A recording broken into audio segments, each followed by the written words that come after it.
Goodness gracious. Look at this. And it's not even St. Patrick's Day. But it's about to be. So you're preparing a week ahead of time? Of course. I was born ready. What are you going to wear for St. Patrick's Day? I know I have plenty of green. But All right, I'm getting in the mood. Welcome to the Green Show, the Green Room. Look at me, though.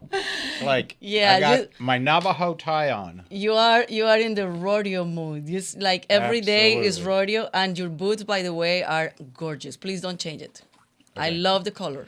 You like my Luke Casey's? Oh, yeah. Beautiful, beautiful. Good. But welcome to TLC Live, everybody, as every Wednesday at 11 in the morning with Cowboy, the Cuban Cowboy, the only Cuban Cowboy that I know. CC for short.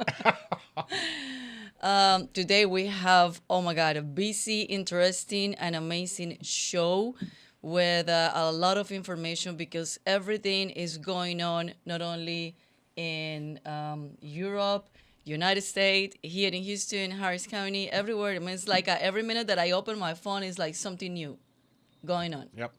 Have we finished counting votes in Harris County? I mean, I don't get this. It's a primary. Very few people turn out to vote, and they still don't have the results, official canvass results. And then the election chief that they hired, because, you know, the county clerk used to count the votes. Correct. And it worked well for decades. So the new commissioner's court decides to take that duty away from the county clerk. It was a very interesting commissioner's court and yesterday. give it to somebody that's never run an election. And then she walked away yesterday. Well, she said that she's going to stay in office till June. Draw a salary, yes. Yeah, of course. Make sure the taxpayers. Till somebody else, of course. Yeah. Make sure that we pay for the salary. I'll tell you, it's just, could it get worse in Harris County? I don't, well, Can't we count always votes, say. Crime's out of control. Yeah. You know, money's being given away. They try to raise taxes to the max. I mean, my God. We always say it couldn't get worse, but man, it does. It gets worse. Yeah, unfortunately. So, despite that, many good things also happening on the primaries. Of course, we're very positive. We're happy warriors, as a consultant friend of mine says. Correct. So, one of the great things that happened on the primaries, it was the Republican nomination for our dear friend Mayra Flores. Well, let me just say, not only Mayra Flores down in the Rio Grande Valley, but a lot of Hispanics that for the first time we had a record number of Latinos seeking the Republican nomination. And what's interesting is that in Harris County, there are 2 Hispanics in the runoff for county judge. Also, it's pretty amazing. Yeah, this is a historical moment for the Latinos, for the Conservatives, for the Republican Party.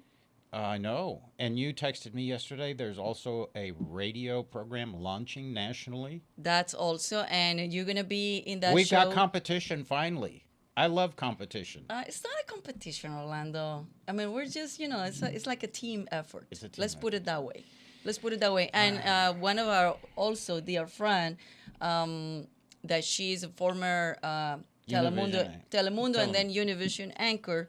So she's hosting one of the shows. You're not at liberty to say what it is? Promote it a little bit for our dear friend? We want to do a proper graphic, and we want to invite them to talk about the show and everything. Right. So I don't want to, All right. I don't want to spoil that. Okay. So we're going to run first before we introduce Mayra Flores in the show, because Mayra Flores, she won the Republican nomination for the U.S. House in Texas 34th Congressional District. But also CNN, I was surprised that CNN, took the lead on interviewing her and also Monica de la Cruz and did a great story. So we have it, and we're going to play that story before we have Mayra on the show. How typical is it for voters in this area to see a Republican candidate block walking? Yeah, this is new for them. It is. It's probably the first time in a long time that they have a Republican knocking their doors. Prior to 2020, maybe people weren't as confident in saying that they were Republican, but now people are confident, and they're not hiding it anymore.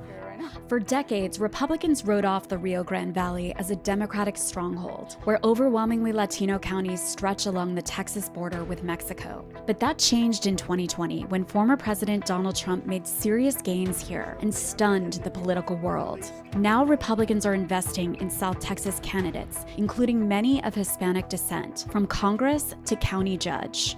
This is what the Republican looks like. It isn't just about, for the rich or just white people. Oh, die-hard fan right here. You follow my page? Oh my God. Can I give you a hug? Yes. How old are you? 16. In March Wow, I'll be 17. really? Yes, just one more year and I can vote. This area has been voting Democrat for over 100 years. I feel we've been taken for granted.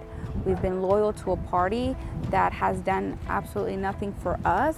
We have families in Mexico that we are not visiting anymore because we're afraid. So we don't want what we're afraid to come here.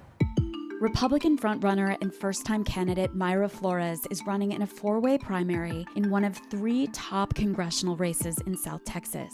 Both the 15th and the 34th districts are newly redrawn, and sitting Congressman Vicente Gonzalez has switched from the 15th, which became more favorable to Republicans, to run in the 34th, now more favorable to Democrats, where he will likely face Flores.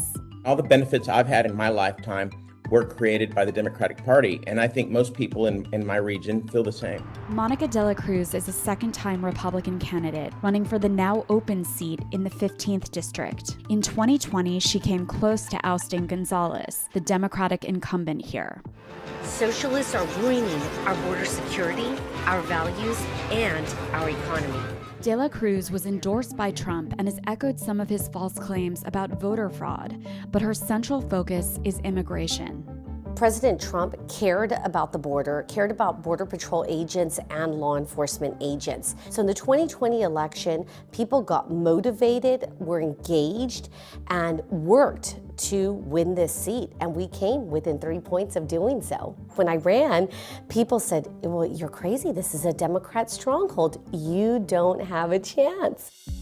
Democrats in South Texas say the claims that their party has forgotten Latino voters are fiction, and that Latino voters were still a key part of Biden's support in major metropolitan areas of Texas in 2020. They argue that the party lost some Latino support in the border counties because it largely suspended in-person campaigning during the pandemic and must do a better job of connecting with voters on issues like the border and the future of the oil and gas industry, which fuels many jobs here.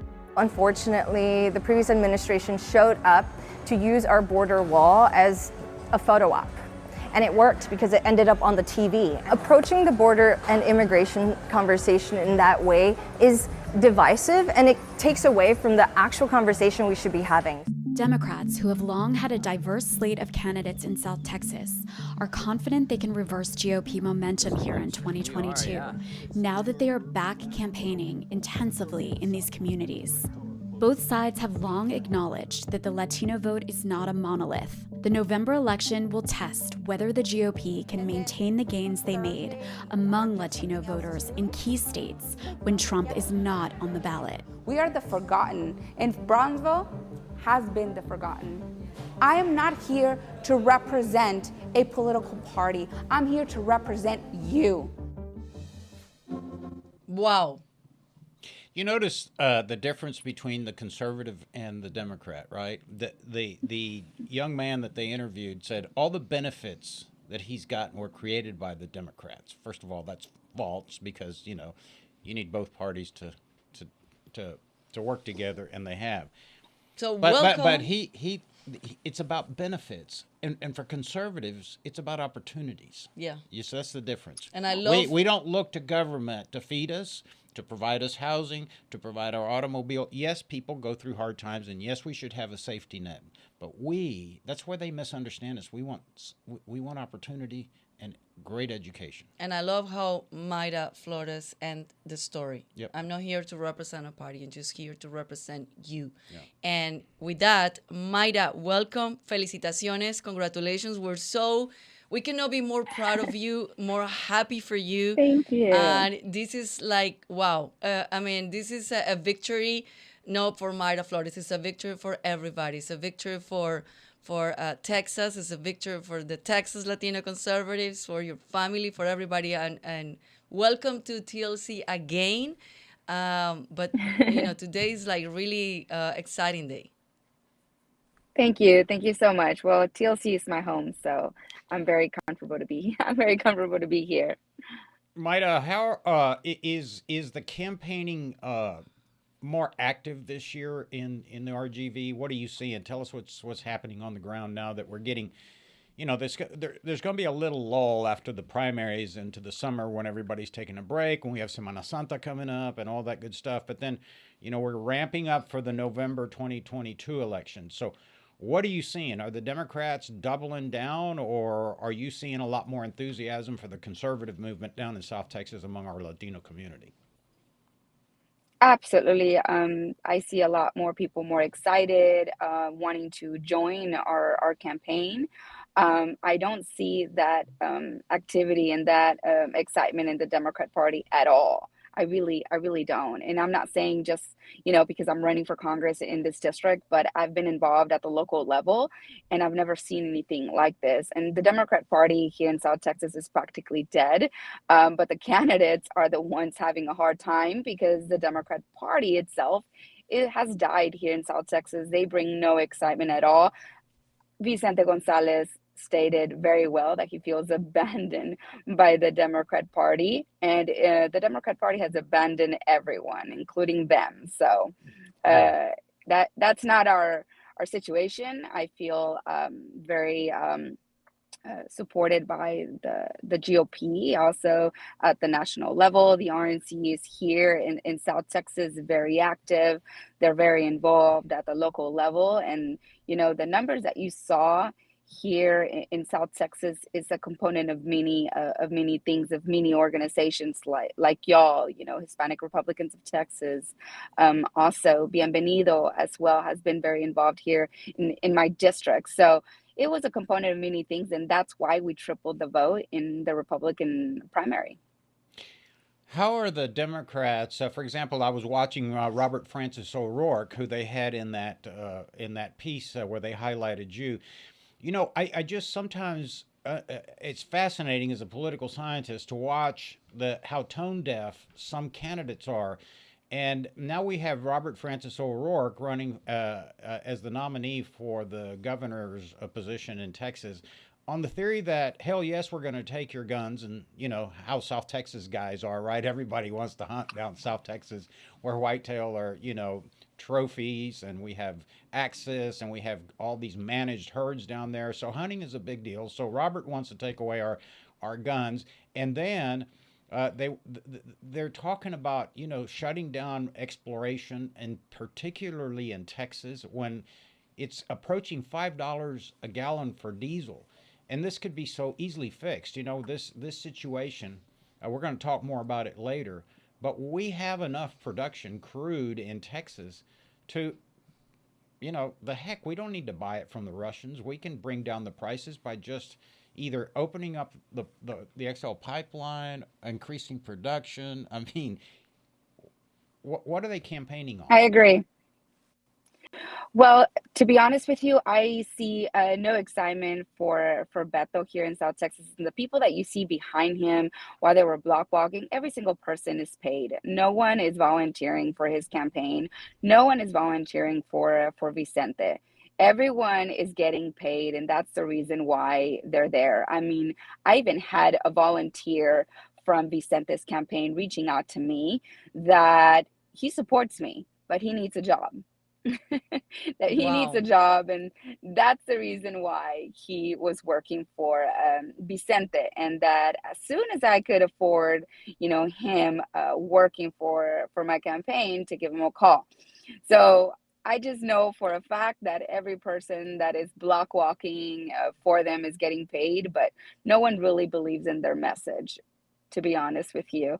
And yeah, they're campaigning here in South Texas on, I'm going to give you this, I'm going to give you, more government assistance, when in fact what we need is opportunities for us to be independent. They want to keep us poor. They want to keep us uneducated. That's what they want. That's what Vicente and Beto want for our district. They don't want us to prosper. They really don't. Tell me, what are the 3 issues that you're going to focus on for November, Maida, down in RGV? Border security, economic opportunities. Those are the issues that the people here in South Texas tell me that matter to them. For so long, our children have to leave South Texas for better jobs, and they want those jobs here. So no one really has to leave South Texas. And I see that the people here in South Texas are, all about family and hard work. That's who we are. I see the potential here in South Texas, and for so long, no one has been seeing the opportunities that we really have here in our district. So economic opportunities is very important for the people of this district, and border security is also very important. A lot of people think that the people here in South Texas are okay with what's happening at the border. No, we're not okay with what's happening. If we really want to help immigrants, we would focus on legal immigration. How can we focus on them being able to come to a safe route where they don't have to pay the cartel thousands of dollars, where they don't have to go through abuse and rape, because that's exactly what's happening right now at the border. We've had over 2 million people coming in illegally. We've had over 100,000 children as well coming in. It's just unacceptable. It's not humane. And but the Democrat Party has been encouraging this, and it just has to stop. If we really care about immigrants, we would focus on legal immigration, because illegal immigration is funding a criminal organization that is destroying Mexico, that wants to destroy this country as well. Yeah, it's real easy. I mean, if the Democrats want to address immigration, why don't they just issue 1 million work visas, temporary work visas, and let everybody apply, and then you put the cartels out of business? I mean, what are they doing? For years I've been telling folks in Texas, don't get mad at the immigrants that are trying to improve their lives. Get mad at your Congress that does nothing. They've done right. nothing. It's our government. You're right. It's our government Who's encouraging this. Absolutely. Because just imagine living in Mexico, or, living in these countries where you have no opportunities, and, you're struggling, and the violence and everything. And they're seeing that the United States is telling them, don't come, but if you come, we'll allow you to stay. So they'll risk it all for that opportunity. So I really do blame this administration for what's happening. Mayra, talking about blaming the administration, we've been seeing the last few days the gas prices. I believe in the Valley, it's been affecting the gas prices too, and it's affecting families. It's affecting people that have to live out of driving, carrying things and delivering things. You are representing, or you are running to represent a position at a federal level. How do you see, talking about blaming this administration, how do you see, because the administration is blaming the conflict over there in Russia and Ukraine? Well, the prices were already increasing prior to the Ukraine and Russia, but of course this made it worse. But if we weren't buying oil from Russia from the beginning, we wouldn't be in this mess. We can be oil independent here, start drilling. I don't know what we're waiting for, to be honest with you. And yeah, this administration created this crisis that it's hurting us all. His policies don't discriminate. They're not just hurting Republicans or Democrats. They're hurting us all. I see my patients hurting, my elderly patients, where they don't want their therapy because it's going to cost money, and they have to now choose between their gas or their therapy. It's unbelievable. People are having to choose between putting gas in their tank or putting food on the table. Mm-hmm. I mean, at $5 a gallon. It's just horrible. Let me just say something, because you said we don't have to buy the Russian crude, because that same crude is up in Canada, where we could have put it into the XL pipeline and brought it down to southeast Texas on the coastal bend, refined it. We wouldn't need, you're absolutely correct, we don't need that crude from Russia. We have it in Canada. We have it in North America. And it's just beyond me that this administration, they just open up the pipeline. And it's getting worse because now I'm sorry. And it's just getting worse because now he wants to make a deal with Venezuela, Correct. another dictator. I mean, you can't make this up. You really can't. All right, we got a couple of other guests. Mayra, we want to thank you. Again, you're our rock star. To remind everybody that's watching, Mayra Flores was one of our early students through Leadership Latino back in December of 2018 when we first met, and she's been an inspiration to young people across Texas. Mayra, we're proud of you. Keep it up. I think great things are going to happen down there. And thank you, Mayra. Muchas gracias y muchísima suerte. Y aquí estamos para apoyarte. And we want Mayra Flores insight on the gas prices because we want to get deep on this issue. And that's why we invite Professor Julian Cardenas Garcia. He is a research assistant professor of University of Houston. And he is today with us to give us a better perspective on this situation that was going on. We're seeing the gas prices going up, and we're seeing the government blaming the conflict in Europe. But it's beyond that. It's more than that. So that's why we want to understand the situation. And also, Professor Cardenas is from Venezuela. So that's also very important to know his thoughts about that. Professor, welcome to TLC. Bienvenido. Muchas gracias por su tiempo. Thank you for the invitation. Thank you for having me.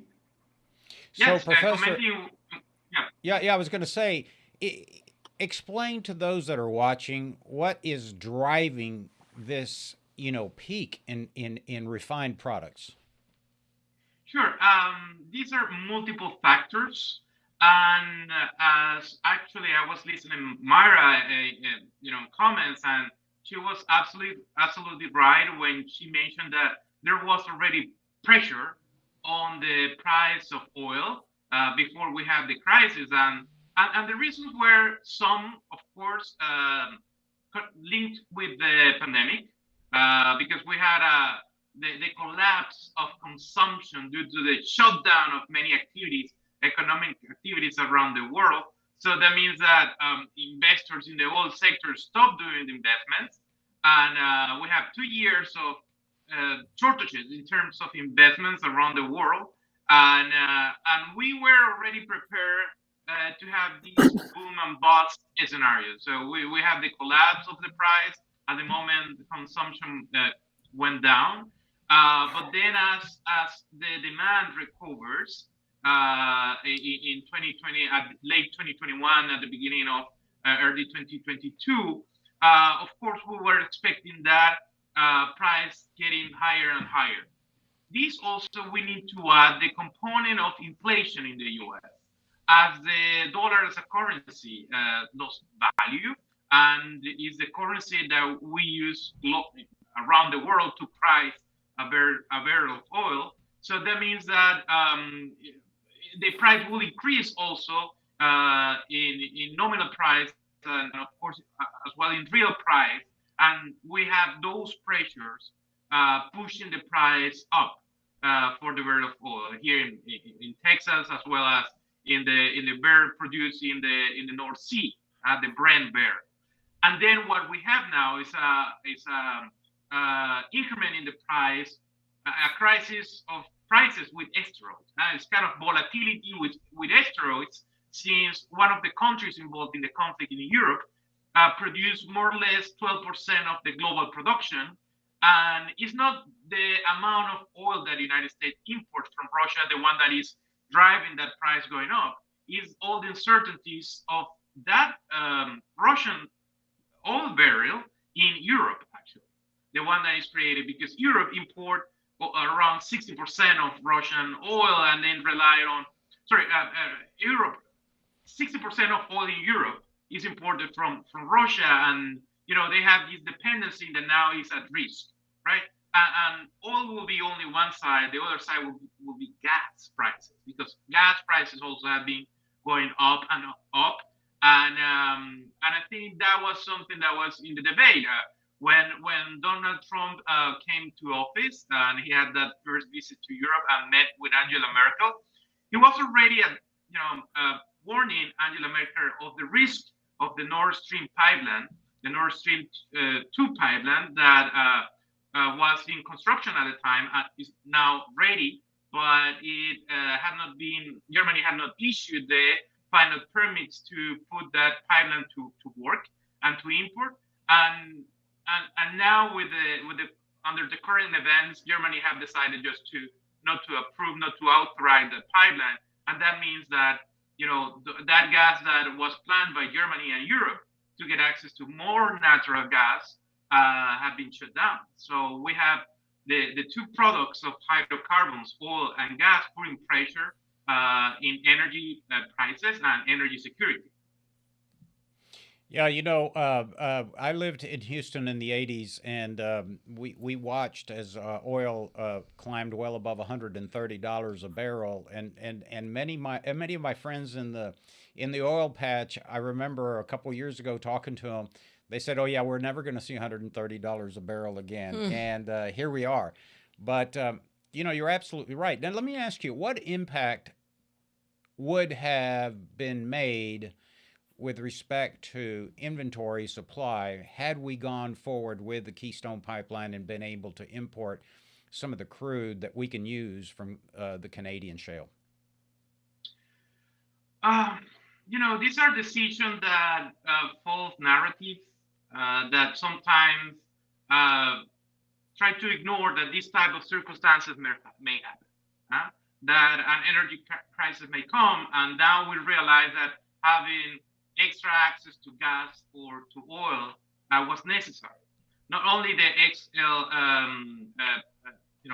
pipeline, but also that will provide more access from energy sources from Canada, but also local production in the United States. So in the last year, in 2021, that idea that it will be better to call OPEC countries to produce more instead of incentivizing local production, because we just came from a cycle of 15 years where the United States came back to be the #1 producer of oil in the world. And that put into trouble other countries that actually have an agenda against the foreign policy of the United States. Correct. And so in terms of energy security, of course, there are many concerns that can be many reasons legitimate on climate change, but that is the energy transition process is not immediate. We cannot believe that we can rely on renewable energy sources at this point. That will actually put society into a risk of energy security. I don't know if you saw the tweet from Elon Musk early this week saying that he said, "I hate to admit it, but we need to produce more oil." And I was thinking, you don't have to hate reality. I mean, reality and the facts. It's not that you hate, that expression. Reality means that we still are a global economy that relies on hydrocarbons. We are doing a transition rapidly on gas technology for gas, and actually the United States has been a powerhouse in terms of the development of liquefied natural gas, which is kind of a breakthrough technology in the energy sector, which is actually one of the other drivers of the crisis in Europe, because the United States became the #1 exporter of liquefied natural gas to Europe. Second is Qatar, and the third one is Russia. So that disruption in technology, that is a consequence of the regulation that allows investors to create all the terminals and invest in the tankers that take this liquefied natural gas to Europe, are actually the ones also creating drivers for the crisis that we have right now. Yeah. So, Professor, to clarify, the prices have been manipulated. It's not really because of the conflict in Russia and Ukraine. The oil companies have been manipulated in the pump, the prices? No. Well, I think manipulated, I will say we are facing volatility that is common in this market. And it's a consequence, again, for any capitalist, or people who believe in free market, if you are going through a pandemic and there's no demand, investors have to protect themselves by no investing. The issue will be, when will be the time when they will start investing again to produce more, to catch up with the demand. So we were in that period in the second half of 2021 and the first quarter of 2022, in which demand now is, have been restored, and we start traveling, we start using, getting back to life again, getting back into track. But the issue here is that what happens if, when people have to get back into track in producing more, then there are policies or regulations that, block them to do it. Yeah. I mean, I'm gonna say to Andrea that I don't think the oil. I know for a fact Chevron, Shell, BP, Exxon, they don't manipulate the prices. They participate in a global market. The prices are set by supply and demand, and the professor is absolutely correct. I mean, when the economy crashed because of COVID, everybody stopped production. Banks quit lending. Some people had to foreclose on assets because they weren't paying. And now that the economy all of a sudden is coming back and roaring, and people are getting out, he says, people, you can't just go move a rig out to the Permian Basin and start drilling tomorrow. It takes years to create the infrastructure. You got to put a road in. You got to acquire right of way. You got to hook into the pipeline. You got to get it to market. You don't ramp up overnight. And so what's happening, and as I agree with him, is the demand is exceeding the supply right now, and that's what's driving the price up. It's not Exxon sitting there calling Shell and saying, hey, let's charge $5 a gallon for diesel. I took a video yesterday. We're going to play while we're talking because, I went to probably 4 or 5 different gas stations, and it was a difference of $1. I think probably it's because it was depend of the area. Also, they charge the price, but yeah. So let's play the video while we keep talking, because I want to see the difference between that was a Memorial and 610. Yeah. And then I went to back, to my area, which is Chimney Rock and Memorial, and it was less expensive. And then I went down to your area, which is more turns to Shepherd, and it was more expensive. So that's what I was asking. They're just putting prices. Well, I mean, a retailer like a Valero station or the Shell stations, the Exxon stations that you see, generally those are independently owned, and so the owner, participating in the free market, Andrea, can sell his fuel for $4.70 for diesel, as you see on the screen. Here's $4 for gasoline.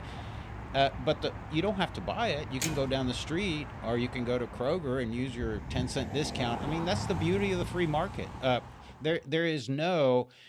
We do have gouging laws, for example, when there's natural disasters, but we're not going through a natural disaster. So the free market here dictates. And so, yes, these gas station owners can price it at whatever they want. You don't have to buy it. It's like going to Kroger. You may not buy a loaf of bread for $15 when you can go to Randall's and get it for $1.20. Yeah, or you go to Whole Foods and you're going to get it expensive. Right. Yeah. Yeah. But definitely the only way to get it down is to have more supply, and so more production with. And I want to take one of your comments, Orlando, which how long it takes to get an oil field into production in Texas, and you mentioned some delays. Of course, it's an effort sometimes for years. But if you use an example that in Eagle Ford or in Midland, it may take 2 years, 3 years, maybe, even it can be in that range. As for that timeline in Mexico, it will double. As for that time in Colombia, it will triple. As for the amount of time, it's even more efficient these days, based on the consequences, the access to technology, to bet in U.S. production than to, for example, believe that Venezuela can take that infrastructure that had been destroyed by Chavez and Maduro's regime, and that can turn into a supplier that in what the United States or refineries in the Gulf of Mexico can rely on at this point. It may take years. Yeah, so no, you're it's right. not a solution for the crisis right now.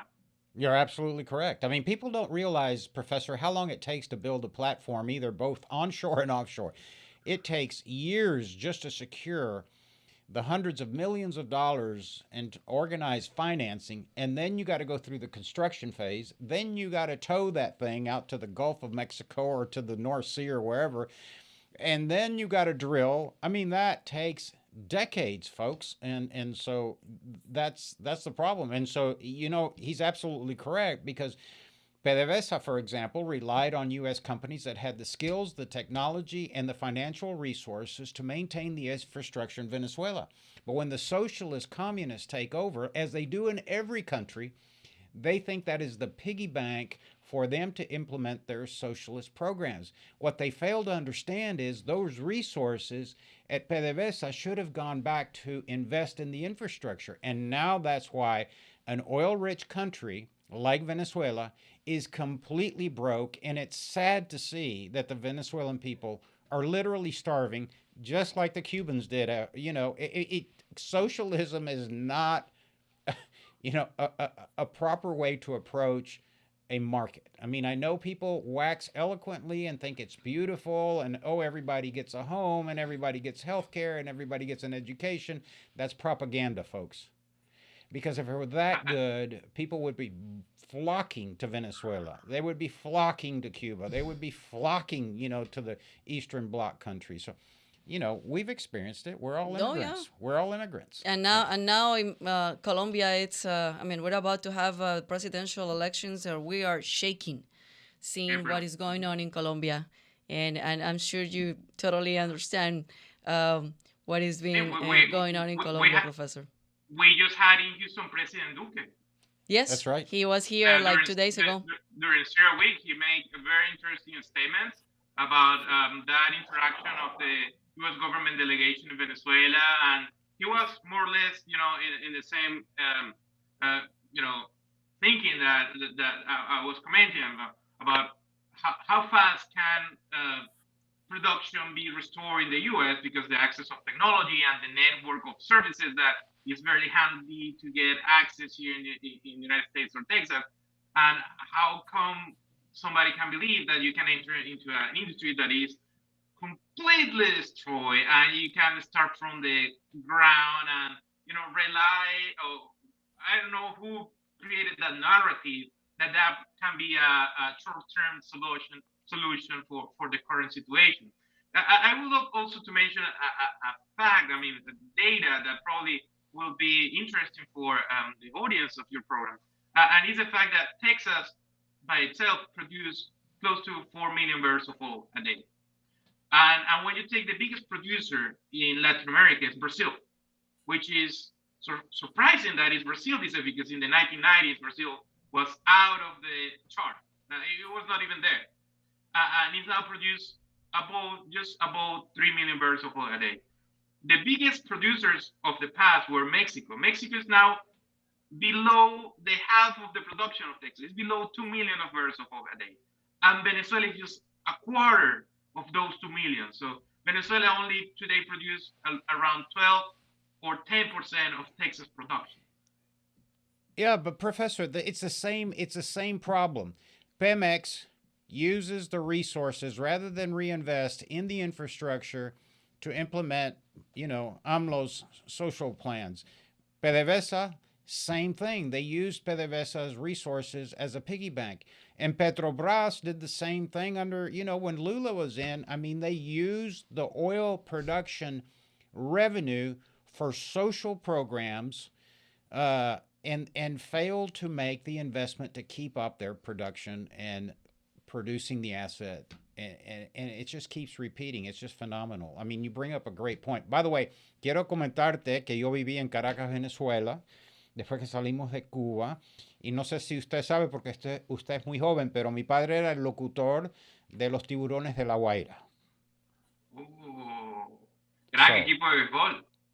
there you go.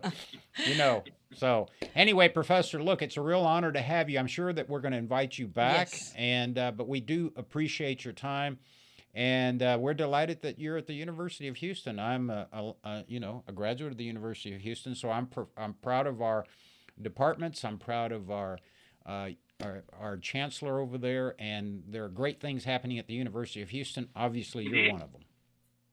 Oh, thank you so much, and thank you for having me. Profesor, muchísimas gracias por su tiempo. And unfortunately, Orlando, the gas prices and everything that is going on with that department is not the only issues that we're facing. Also, we're facing issues with threats of cyber attacks. And that's why we invite today Professor Eric Botz. He's the director of the Global Cybersecurity Program at University of St. Thomas. Professor, thank you so much for your time, for being with us.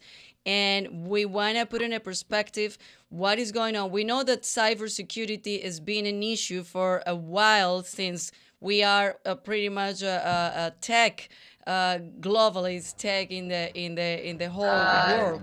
But now, with the situation and the conflict in Russia and Ukraine, everybody is afraid that this is, and everybody's been saying, like, I'm getting like weird emails, and should I need to change my passwords? What we need to do, and what we're seeing around the world, what we're seeing in-house, and what we can tell the community and our viewers.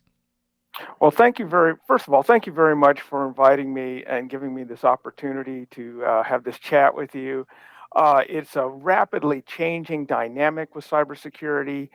As you know, during the buildup of Russian forces around the Ukraine, people in industry, people in the government, cybersecurity experts around the globe were very concerned that prior to the kinetic phase of the assault, there would have been a global cyber attack, mainly aimed at Ukraine, but also attacking what we like to call the supply chain, which would be internet service providers that connect Ukraine to Europe and the United States and the rest of the world. And interestingly enough, the initial cyber attacks against the Ukraine were relatively unsophisticated. We call them distributed denial of service, or DDoS attacks. They hit about a dozen Ukrainian government websites. They attacked a couple of the two largest banks in the Ukraine and disrupted the country's ATM system. We didn't see a wholesale attack against their power grid.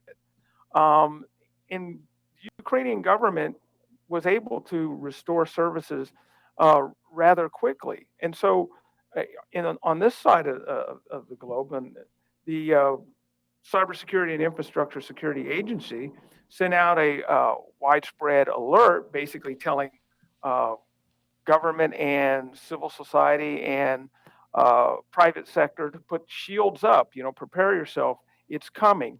And we've been in a sense of heightened awareness and in our defensive posture, but we have yet to see the outbreak of the level of cyber attacks that we thought we were going to see. There's a couple of reasons I'd like to maybe talk about for your listeners, and I think we have been inundated with cyber attacks for at least a decade. Mm-hmm. Some of them coming from nation-state actors. The four big ones are China, Russia, North Korea, and Iran, attacking various sectors of our economy. And so over time, we have developed sort of an all hazards approach and an all hands on deck approach. Within the community, the cybersecurity community, there is a lot of information sharing. The government, university researchers, private sector cybersecurity firms, and there are many of them, highly trained individuals. We're all working together on this and sharing intelligence. The big tech companies are involved, like Microsoft and Google, AWS, and some of the others. So it's an all hands on deck, everybody working together, sharing intelligence. And I think we're actually getting a lot better at defending the country against cyber attack. Now, you can never rest on your laurels because anytime you thwart an attack, the attackers redesign their attack vectors. They look for new vulnerabilities and they change their attack profile. So it's an ongoing process. But what I really like to do is let people know that as a community, we are working so well together and sharing a lot of intelligence. And it's not just in the United States. We're working well with our traditional allies like in NATO and our allies in Asia like South Korea and Japan. Everybody's sort of coming together because we're all connected. It's a global environment. One of the things I like to tell my students is that all commerce is e-commerce. The global economic system sits on a digital platform.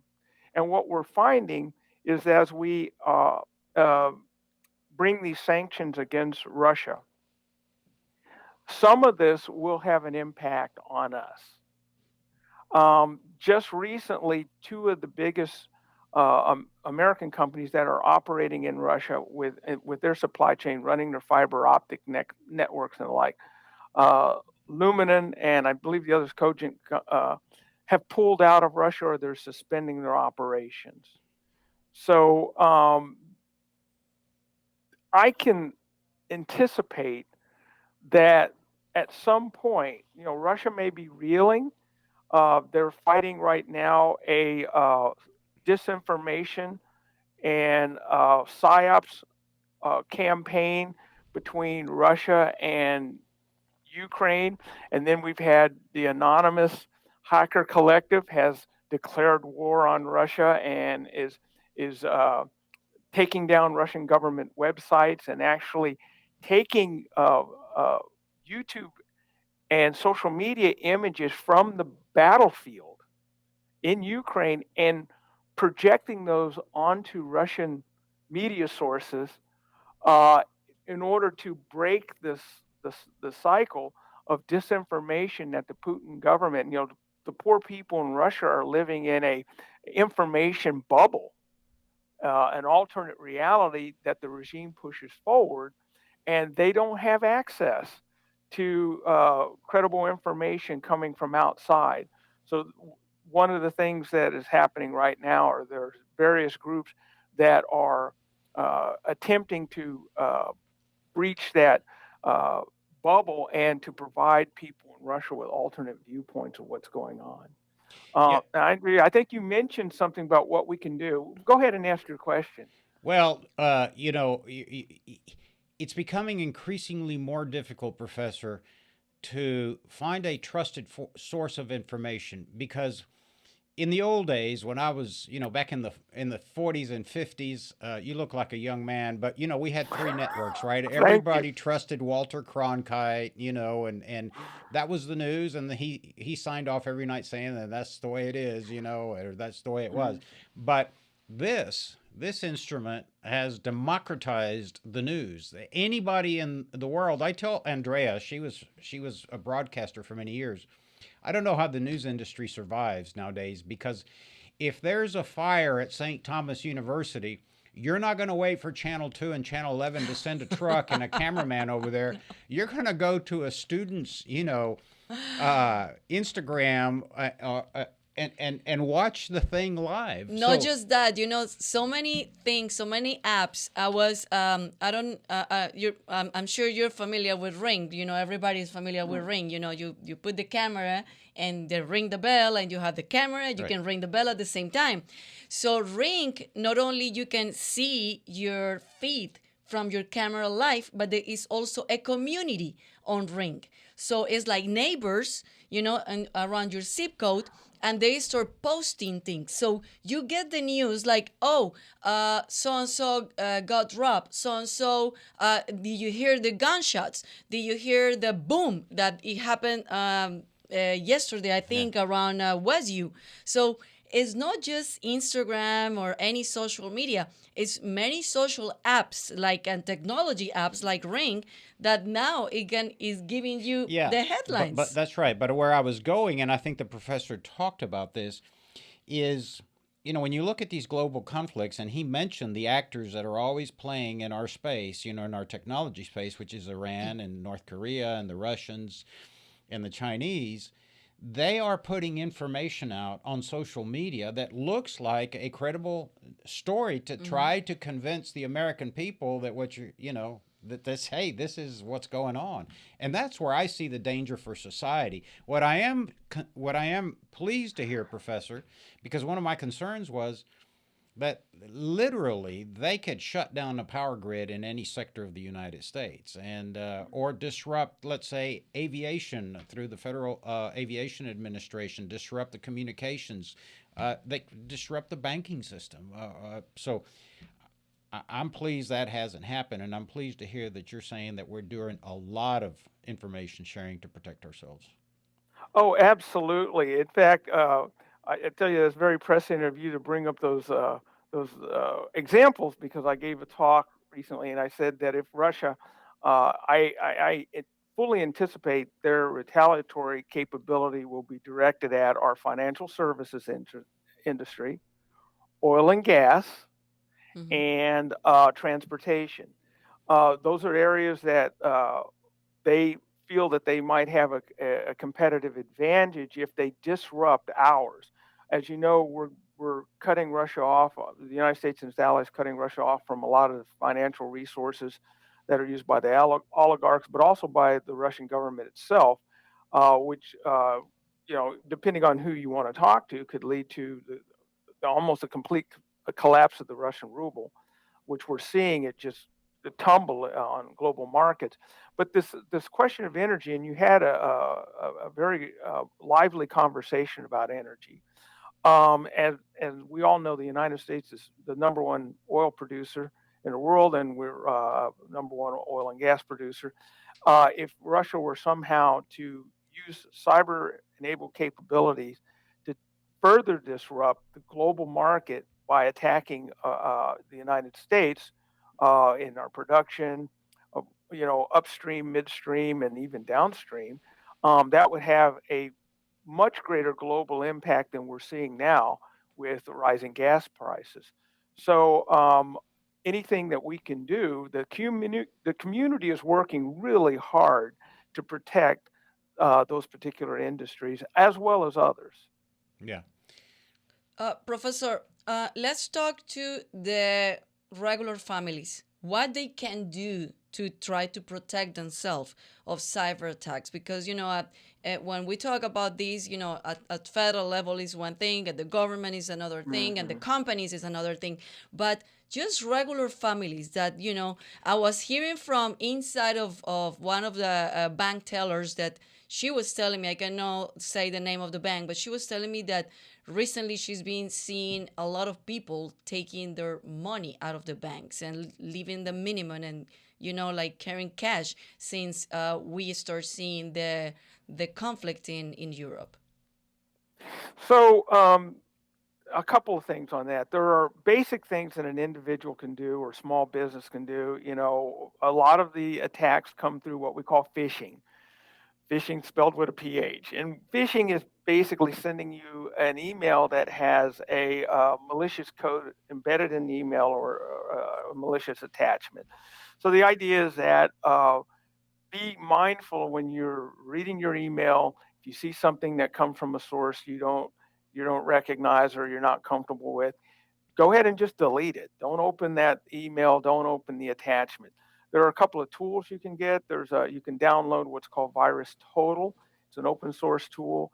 You can, if you see a URL that you are not familiar with, you can put it in there and it'll scan it through about 40 or 50 different antivirus scans to and give you some idea whether or not it's safe. But the best thing to do is just don't open anything you're not 100% sure of. Strengthen your passwords, maybe change your passwords more frequently. Go to multi-factor authentication, which usually means that you can set up on your computer so that when you log into your email, you'll get a PIN number through your phone, and then you have a second login where you put your PIN number in. Always update your operating systems. You know how if you're running on the Microsoft environment, you have Patch Tuesday, and you make sure you download all the. Usually it happens automatically, but if you haven't used your computer in a while, you might want to check and make sure all the updates have been downloaded. And the biggest thing you can do is buy a removable hard drive and do a systems image and back up all your data. I can't believe And how many people don't do that. It's really not that hard. Now there are some online backups. There's some services that you can back it up to the cloud. There's some people who do that, but the idea is you have to have a backup. It's like having a spare tire in your car. You want to have something there. So if your system, if you have to take your system down or rebuild it, or if it crashes, you have your important data. You can also encrypt your data. A lot of those things can be done relatively inexpensively and easily. So that's what I advise to all my friends. I got to tell you, Professor, for an old man like me, you know, this 3-step authentication is killing me. I don't have a database big enough to put in the passwords, and you know, I love the 4-digit password. Now they want 16 digits with an ampersand and a symbol and a capital. It's my God, you know. It's like, when is this gonna stop? Professor, it sounds like a joke, but it's an anecdote. It's a real story. I mean, just trying to store your passwords has become a challenge. So I wanted to ask, do either of you remember a time if you lived in a rural environment, you didn't even lock your doors? Absolutely. Right? Absolutely. And some people didn't even have a lock on the door. You have a house in I have a house in South Texas near the Mexican border between Uvalde and Del Rio, and I never locked the house. I mean, I slept with the doors open, the windows open, and unfortunately, because of the security problem along the border, now I have to carry a sidearm because it's gotten so bad. But yes, I remember those days where people... So I got to tell you, we emigrated to this country. It's a funny story. In 1962, my father was hired as the first Spanish voice in Major League Baseball for the Colt 45s that became the Houston Astros. So when we arrived, my dad was proud to be in America, and he was telling my mother how honest people were. And we went to a mall back then in 1962 called Meyerland Mall at Beechnut and 610. And he went to a store called Graham's Men's Clothing Store, and he bought a brand new suit and he hung it in the car. This was May, so you know what the temperature's like. And my mother says, "Aren't you going to lock the car?" My father says, "This is America. People are honest." He came back and his suit was gone. Oh my God. Oh gosh, great story. I brought this up because now the things that we do with our computers that we weren't doing 10, 15 years ago, it's becoming second nature. Correct. And so, and also the again, another good thing to point to, because I don't want it to be too negative, is that the internet service providers, the people that build our applications and operating systems and all that, are building more security into those systems. So security awareness is becoming just commonplace. But one of the things I'd like to do is encourage parents to bring their children into the conversation about internet security awareness. Yes. Because all the kids are using these devices now, and there's a lot of sometimes they're the low-hanging fruit, and the bad guys can get in. Also, there's cyberbullying and things like that. So parents really need to be involved. You're absolutely correct. You know what? We'd love to have you back someday, because cyberbullying is becoming an issue. I am alarmed at the number of suicide teens, and a lot of folks are talking about the influence of social media and bullying on. But Professor, we're out of time. We're just really honored to have you. And I was just thinking, I have a dear friend that used to be the Houston airport director. His name, former Navy man by the name of Eric Potts. Do you know Eric? I know Eric, and he was U.S. Army Corps of Engineers. That's what it was. Yeah, that's right. Yeah, Colonel in the Corps of Engineers. Yes, right. I know Eric. Yeah. So, okay, well, I'm glad you do. All right, well, we're going to have you back. Thank you for all the wonderful things you guys are doing. Houston is blessed. Rice University, University of Houston, St. Thomas University. Houston Baptist University. We have so many resources, and every time we need experts, we have generous friends at these universities that take time out of their schedule. So thank you to both professors. Well, it's been thank you my pleasure. Thank you. Es mío. Profesor, muchísimas gracias. Y habla español Habla también. español también. Muchas gracias, profesor, y muchas gracias a Claudia de Shams por poner todo esto junto y Our siempre dear friend ayudarnos. Sí, ayudarnos. Ella nos ha ayudado a los últimos 2 programas y va a seguir ayudándonos. Así que muchísimas gracias, profesor. And thanks to Claudia, thanks to University of St. Thomas, thanks to University of Houston. And thanks to you, Orlando. And reminding everybody that April 5th is the Tough Tejano event at the Mays Museum at the Whitty Center in San Antonio from 11 until 1. We're going to honor our Tough Tejano. We have Congressman Henry Bonilla. We have a lot of great folks attending the event. So if you want to attend the event, space is limited. Go to I know I don't have to say that, toughtejano.com. All the information's there. Buy your tickets, sponsor a table, and get involved. Until next week, Andrea, let's go rodeo. Oh my God, you on the rodeo. Ya estás listo para el rodeo. And also visit us in Texas, LatinoConservatives.com, and we'll see you guys next Wednesday. Nos vemos el próximo miércoles. Chao, chao.